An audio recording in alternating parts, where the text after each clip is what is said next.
from sin. Lead me to the cross of Jesus, from the guilt, the power, the pain. Lead me to the cross of Jesus.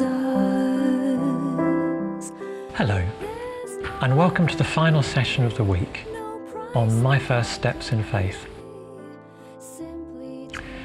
When I first took steps towards faith, I really didn't want others to know. I was in an all-boys grammar school, and any signs of lack of manliness would result in bullying. And wanting to be a Christian was clearly a sign in the eyes of bullies of lack of manliness. However, even if we don't face obvious opposition, I do believe we need to be very sensitive to others as we explain our faith or they make tentative steps towards Jesus. Because at whatever age you are, facing the fact that your life has been lacking or that you've been travelling in the wrong direction is not at all easy to accept. So, we have to speak out and then leave the results to God rather than browbeat people. As in my own experience before I committed my life to Jesus, there are often several links in the chain before someone comes to believe. And for that person, there is often a reluctance, an internal tug of war between the part of us that wants God and Christians to just leave us alone to get on with life, and the part that realizes that there is a better way, if only we could summon up the courage to take the plunge. But the first step in anyone coming to Jesus must be hearing the message of the gospel. Paul states this in his letter to the Roman Christians, chapter 10. As the scripture says, everyone who calls out to the Lord for help will be saved. But how can they call to him for help if they have not believed? And how can they believe if they've not heard the message? And how can they hear if the message is not proclaimed? And how can the message be proclaimed if the messengers are not sent out? As the scripture says, how wonderful is the coming of messengers who bring good news.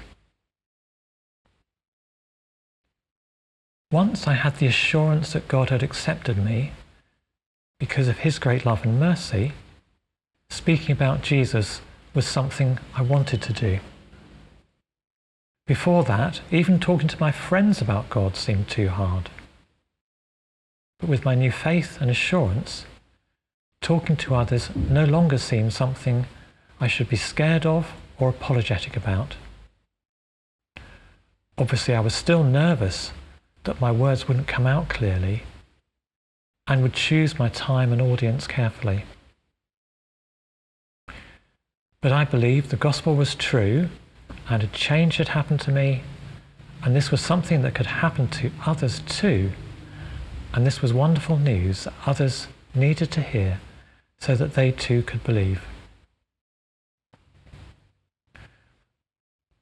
A year or so later, I joined the sixth form college that had been created from the merger of several local schools, and a particularly good opportunity opened up as all the students were mixed in different tutor groups and subject groups from all the different schools, and there were also free periods to hang out and chat. There were 3 large church youth groups in the area, so perhaps as many as 100 of the 600 at the college had a connection with a lively church. So students could well see that I was not just an oddity being a Christian, and hear about the joy of faith from several students. Not all of us are called to be evangelists, but all of us are called to be ready to tell about our faith when asked. I had in the sixth form the advantage that everyone was exploring what adulthood would mean, and my coming to faith was quite a recent event rather than a story from many years before. However, each of us has a story, and an ongoing story of what God means to us. Peter the Apostle writes in his first letter, "Always be prepared to give an answer to everyone who asks you to give the reason for the hope that you have, but do this with gentleness and respect." We don't need to have all the answers if those we speak to have questions. We just need to know that there are well thought through answers to all the objections people might raise. But we do need a willingness to say, this is my experience, and this is real. This is something that could be real for you too. So, we don't need all the answers, but we do need three things. Firstly, a willingness to be open that we have a relationship with God and prepared to say a bit about what that means for us. Secondly, we need to care about the other person. This will help the words come out in a way they can relate to without feeling put down.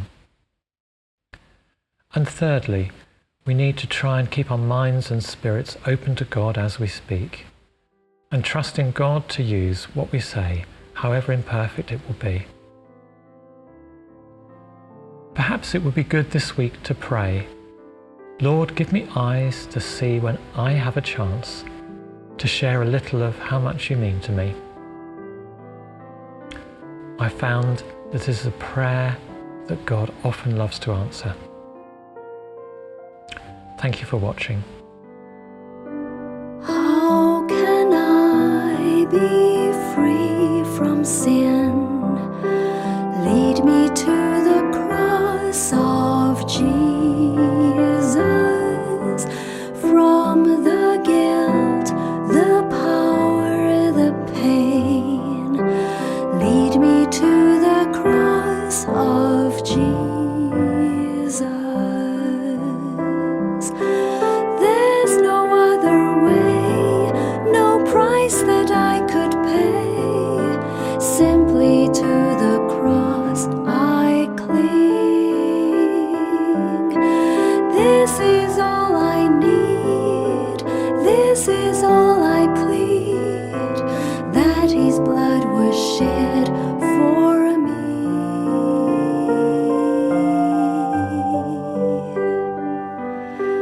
How can I know peace within?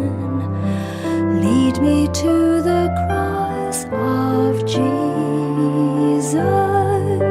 Sing a song of joy again.